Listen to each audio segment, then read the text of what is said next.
Kdo je odgovoren za večanje neenakosti med ljudmi po svetu? Kdo bi moral ukrepati? Ali verjamete, da politike želijo doseči resnično enakost? Enakosti v naravi nikoli ni bilo in nikoli ne bo. Zato teženje k neki uravnilovki so poskušali že boljševiki in potem komunisti, pa vidimo, kakšen je bil rezultat. Ja, torej jaz verjamem, da želijo doseči enakost, vendar se povsod seveda pojavlja ta problem bogatih in revnih. Na vsak način so demokracije najvišjega nivoja in pa bogate države tiste, ki so odgovorne za situacijo, ki so najbolj odgovorne za situacijo na celotni zemeljski obli. Mednarodna skupnost je seveda kriva za to, politiki pa poskušajo biti pragmatični, ampak mislim, da vseeno gledajo koristi vlastnih držav, vlastnih narodov. Pozabljajo pa, da smo vendarle globalna vas in da smo povezani in da eno na drugo vpliva, če ne zdaj, pa malo pozneje. Ne vem, mislim, da je to bolj na samih ljudeh, da bi dosegali to enakopravnost. Pač vsi se bojijo nekih novosti, tujcev, prišljukov, tako da mislim, da je to med samimi ljudmi treba tako prvo začeti odpravljati te stvari. Ja, vprašanje je trojno. Zdaj na etični ravni je prav gotovo sebičnost tista, ki veča razlike med ljudmi, solidarnost se zmanjšuje. Politika bi seveda morala bistveno bolj poskrbeti in veliko bolj iskreno za to, za reševanje problemov, sicer bo pa globalizacija po mojem naredila svoje. Se bodo dvignile tudi tiste deprivilegirane množice. Konec koncev jih bo trg silil to. Jaz se bojim, da smo stopili v tisto obdobje, kjer je zasledovanje izključno lastnega bogatstva ali pa materialnih dobrin pripeljalo do tega, da smo dali človeški faktor preveč v ozadje. No, veste, politiki so zelo različni ljudje, govorimo o različnih državah in politikih v teh državah, govorimo o različnih politikih znotraj ene države.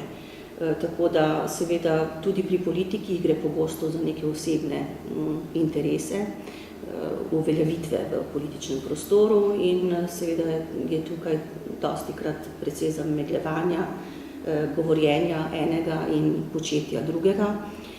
Ampak to so znane stvari. Dejstvo pa je, da bi mednarodne organizacije, ki obstojijo, morale verjetno biti tiste, ki bi pravzaprav utrjevale pot nekim človeškim politikam, če hočete, in dobrim praksam.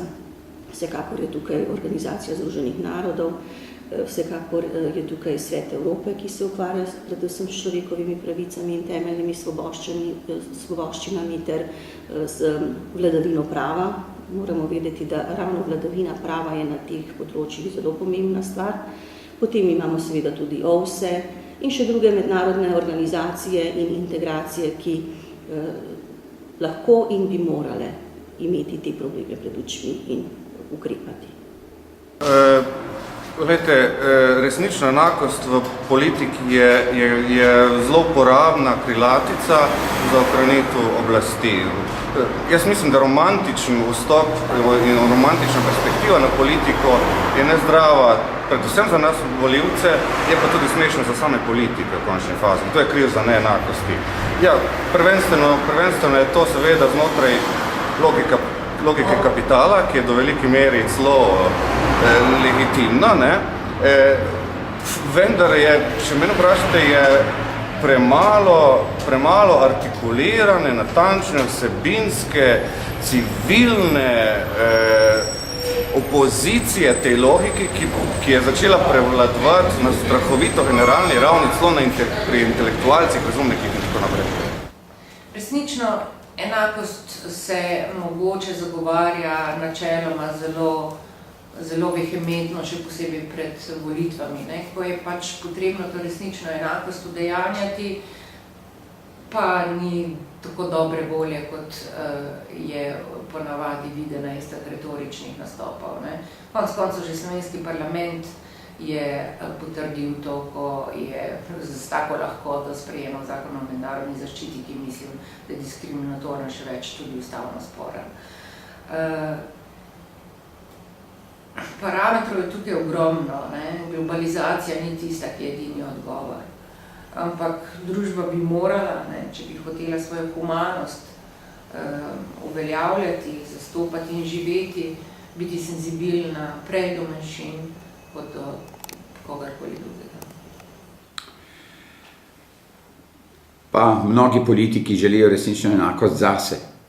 Sam pa mislim, da bi morali storiti vse, da bi živeli ljudje vseh narodnosti in ras v nekem solidnem, sporazumnem svetu, ki bi dajal vsem enake možnosti. To seveda je zaenkrat še utopija, ampak sam bi se zavzemal za to pot. Ja, to bi pa rekel, da pravzaprav smo vsi odgovorni, vsi, ki živimo na tem planetu, da bi nam, vsem ljudem, bilo dobro, šlo dobro, da bi imeli lepo prihodnost. In vidimo, da razlike so obstajajo, nažalost bodo tudi v prihodnje. Vsekakor pa največja odgovornost na reševanju te problematike sloni na politiki in smo res lahko velikokrat razočarani, da niso vsi politiki si pri določenih zadevah enotni, saj formalno so, pol pa lahko velikokrat ugotovimo, da se določen pereč problem tudi velikokrat zaradi politikov ni rešil.